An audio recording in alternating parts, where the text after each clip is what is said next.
rosa bir o'qimishli odam borda, bir davrada shunaqa asabim buzildi. Shu noyopadigan bilan shunday ursam, zakovatni barabaniga o'xsha aylanib kelsa turgan joyda. Nimaga bu darajada jahlim chiqdi? Nimaymish? Mana men deyapti, muvaffaqiyatliman. Maktabda yaxshi o'qimaganman. Muvaffaqiyatli bo'lish uchun maktabda yaxshi o'qish shart emas. Maktab odamni qolipga soladi deyapti.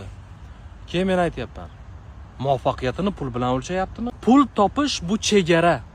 Pulni muvaffaqiyatga sarflash va muvaffaqiyatsizligi uchun ishlatish bu insonni yaxshi ilm olganiga bog'liq.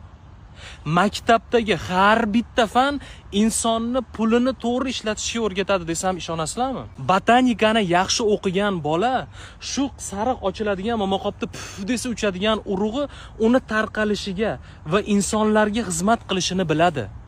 Va bu yaratganni insonlarga marhamati ekanini biladi.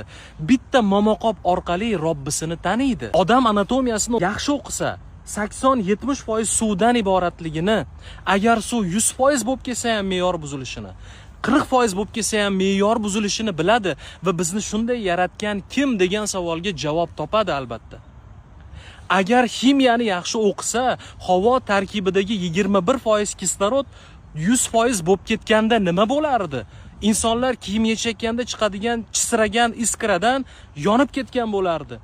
Yoki 5% bo'lib qolganda miyaga kislorod yetib bormasdan bosh og'rib, o'zini yo'qotib qusar darajaga kelib qolgan bo'lardi degan narsani bilish uchun ximiyani yaxshi o'qigan bo'lish kerak. Kaliy permanganat margansovkadan kislorod olib, uni tekshirish uchun cho'pni uchini cho'q qilib probirkani ichiga tiqqan bola mana shu me'yorni kim yaratganini bila oladi keyinchalik bo'lsa ham. Sen pul topasan, ma'rifating bo'lmasa, ko'rgan qizni olib yevorging keladi.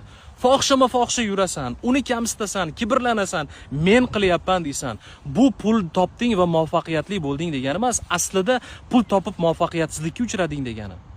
Ma'rifatli bo'lgan inson bu pul yaratgandanligini va uni baxil bo'lmasdan saxiylik qilib, ota-onaga berib to'g'ri sarflash kerakligini biladigan odam bo'lib ulg'ayadi. O'qituvchilarning ham saviyasi edi deydiganlarga, ota-onalarning saviyasi-chi?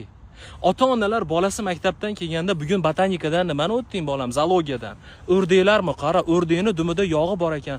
Yog'ini tumshuqda qimchib patiga surkasa, suvda cho'kmaydigan bo'lar ekan, suv yuqmaydi. Ko'zini pardasi bor ekan, shaffof. Suvni tagiga tushsa qiynalmasligi uchun. Buni kim yaratgan bolam? Robbimiz yaratgan. Qara uni marhamatliligini.